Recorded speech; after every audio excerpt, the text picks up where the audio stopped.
سلام دوستان، خیلی خوش اومدین ویدیو. به به، عجب صبحی، چه صبح دلنگ. خب اینجا، خب این جادوگر ما رو کشت و ما مردیم. خب بریم برای جادوگر. اول باید بریم برای جادوگر کاری انجام بدیم. خب اول باید بریم زمین رو، در واقع مزرعه رو برداشت کنیم. برداشت محصول از مزرعه. خب اگه محصول رو برای من برداشت نکنی تو رو میکشم. خب فرار کنیم، فرار کنیم، فرار کنیم. ای وای، مردیم. خب این بار میخوایم به حرف جادوگر گوش کنیم و محصول رو برداشت کنیم. خب بخوابیم تا فردا محصول رو برداشت کنیم. خب صبح شد، ببینیم جادوگر هست. خب جادوگر اونوره. محصول رو برام برداشت کن. فرار کنیم، فرار کنیم، بریم یه جا فکر کنیم ببینیم چی کار باید بکنیم. خب بریم یه جا فکر کنیم، یه جا فکر کنیم ببینیم چی کار باید بکنیم این جادوگر دست از سرمون برداره. خب به نظر بهتره که به حرف جادوگر گوش کنیم و بریم مزرعه و زمین، کلا بریم زمین و درو کنیم، این گندم ها رو درو کنیم. خب بریم. اول اینکه زندگیمون رو یه کریپر نابود کرده، واقع زندگیمون نه، این بره هامون که الان ولوان به خاطر کریپره. خب من بهتون نشون میدم. فقط یه جوری بریم که خب این مأموریتی که جادوگر بهمون داده و باید انجامش بدیم. خب بریم این گندما رو درو کنیم. چقدر گندم نوبتی هم باشه، نوبتی درو کردن یا برداشت گندم ها است. این لحظه خاطر انگیز برداشت گندم ها رو میبینید. همینطور که میبینید گندم ها رو برداشت میکنیم و دونه هاشون رو دوباره میکاریم که دوباره و اونورم نیشکر، تولید نیشکرمون هست. ولی خب فعلا برداشت گندم رو داریم در این قسمت. خب به نیشکر و اینا هم میرسیم دو ویدیوهای بعدی میرسیم. فعلا گندم رو داریم برداشت میکنیم. گندم رو برداشت میکنیم و به جادوگر میدیم و جادوگر طبق قولش از اینجا میره. میگه اگه که بتونی همه این گندم رو تا قبل از غروب برداشت کنی من از اینجا میرم.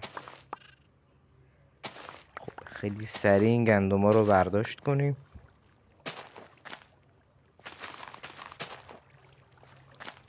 چقدر منتظر بودم، منتظر همچین لحظه‌ای، چقدر زحمت.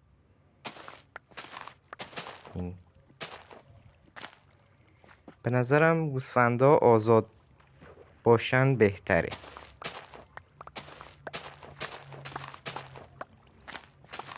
میگم نه، یه کریپر اومد و همه چیه اینا رو فراری داد، ترکید کلن همه اینا فراری داد.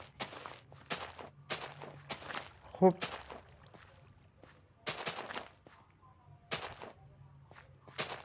تولیدی نیشکرم زدم که توی ویدیوی بعدی جمع‌آوری نیشکر رو هم با هم تجربه میکنیم.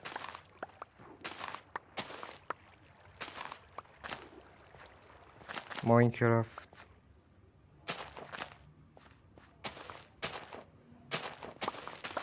چقدر به نظرتون چقدر میشه؟ به نظر من یه 3-4 تای 64 تا میشه. حالا شما هم بگید چقدر میشه مثلا.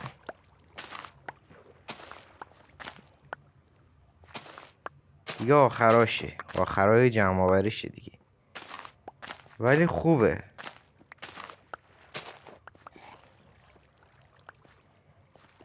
گندما رو چی شد یهو؟ خب نیشکر ندیدید اینقدر خیلی زد همین.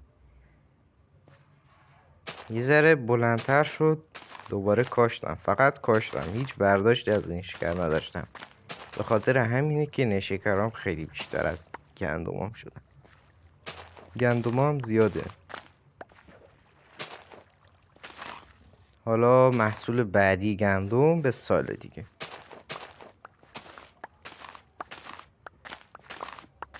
دونه ها رو دوباره میکاریم. دوباره همین گندم ها بهمون دونه میده و دونه همینطور دوباره این دونه ها رو میکاری و دوباره رشد سریعتری داره.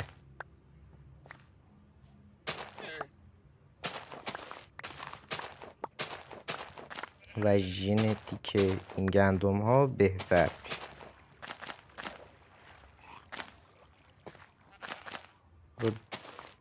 نوبت کاشت دونه هاست.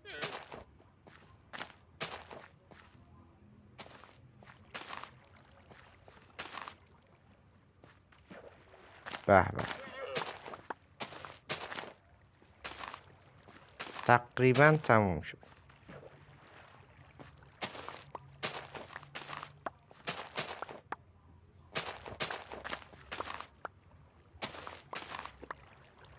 غذای یک سال گوسفندامه. غذای 1 سالشونه. این تا 1 سال دیگه دوباره کلا تعدادشون هم بیشتر میشه. خیلی جمعشون کردم، خیلی تعدادشون رو زیاد کردم. و دونه اینو یادم رفت دونه شو بذارم.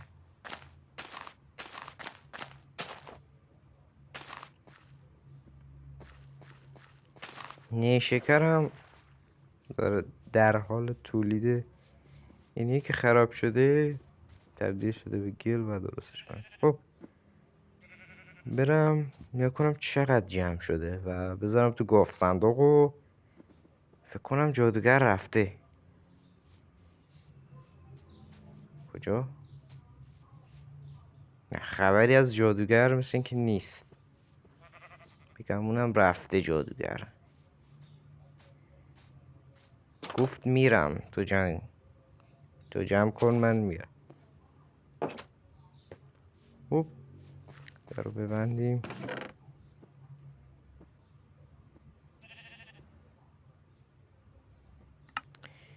یک و دو تاش از 4 تا و یه 33 تا.